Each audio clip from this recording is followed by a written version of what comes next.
Welcome, fam, to another episode of Dr. Mumbi Live. My name is Dr. Mumbi Saraki. How you doing? How's everything going? I pray you're well in all your ways and that you are living your best life. And, you know, I've gotten so many responses from people about the stolen destinies. And I think I'm going to stick on that for a while because I really recognize that there's so much information that we need to delve into. So a lot of you guys have been asking me, yes, I know my destiny was stolen. How was it stolen? How can I, the biggest question is, how can I get it back? Why did they take it? A lot of you already seem to know who took it, which is an absolutely amazing thing. And usually that shows you that that's a spiritual download that you got, that spiritual key that you got. And I will be going more and more into this stolen destiny vibe. I mean, it's something really, I could write a book on it. But the most important thing to recognize is the fundamentals of life and how life operates so that you can now navigate through some of these things and understand how someone can even take your destiny.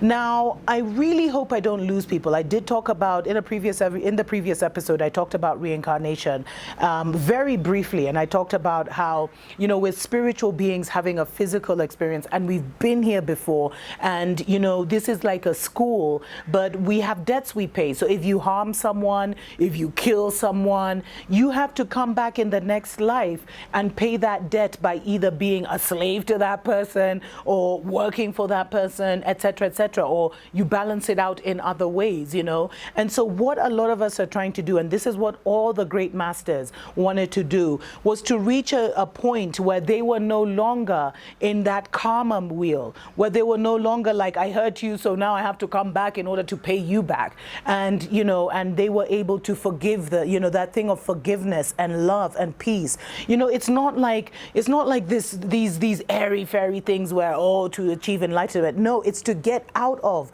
the karmic cycle, because, you know, there is a book of life on each and every one of us, and that book of life is being written daily.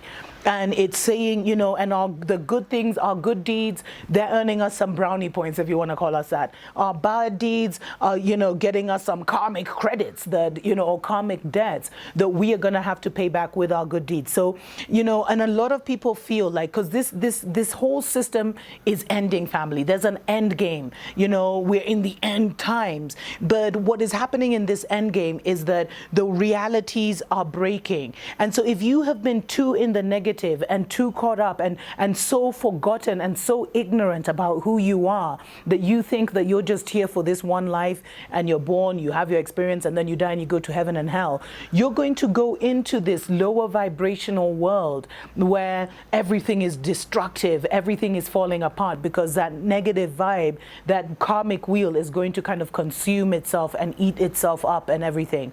So that's why there's this urgency to be part of this other world that is being born. And this is the world of those who are living, you know, who want to be true creators. You're not destroyers. You want to create, you want to laugh, you want to love, and you want to help Mama Earth and the entire creation come back to its original point of being really a paradise, not just on Earth, but a paradise in the universe. And so for those people who want to be part of the new cycle, the new age, you know, a lot of people have called it the Aquarian age. A lot of people have called it the golden age, where they say, you know, Yeshua or, you know, the ascended masters would return, or specific ascended masters would return. I keep saying, you know, the masters, the ancients, the gods are all returning here and now to witness this great transition, because it's like the greatest high, you know, and also if you get it wrong, the lowest low. But, you know, what I'm basically trying to say is, as the two worlds that are separating,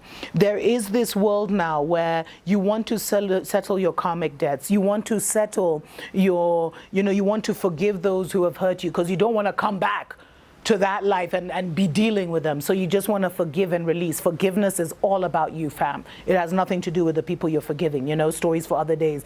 But you want to come into this thing where you're working on expanding your mind, healing yourself, knowing more, learning more, you know, deepening your spiritual relationship, understanding that God is nature and nature is a dimension of God. And so respecting the plant life, respecting, you know, the water and all the elements that give us life, etc., etc. So that is kind of what we are being called into. And these two worlds are very, are separating. And so if you want to if you want to ascend into this new world and be part of the new dawn, then you must start to accept that you have been here before and start to call upon your guardian angels, call upon your ancestors, call upon the Most High, and, to help you to start to settle some of these debts in this lifetime once and for all, to also help you to settle the ancestral debts that you came into this life with, so that you can not only release yourself, but release your other bloodline, your entire bloodline, which is really deep. And some of us are just here for that,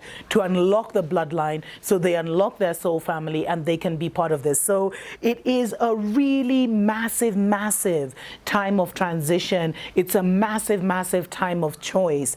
You are working with the handicap of ignorance and the handicap of fear, which is kind of delaying and distracting you. But the truth shall make you free, and if you seek the truth earnestly, it shall always reveal itself. Nothing can stop the truth from coming to you, from the truth, because the truth is inside of you. You don't need anyone to know the truth. The truth is inside of you. Others will confirm it. Others will resonate it because we've allowed so many voices to speak within us. But the truth is the truth, and the truth shall make you free. I really pray this has been a blessing to you. Until next time. Mwah.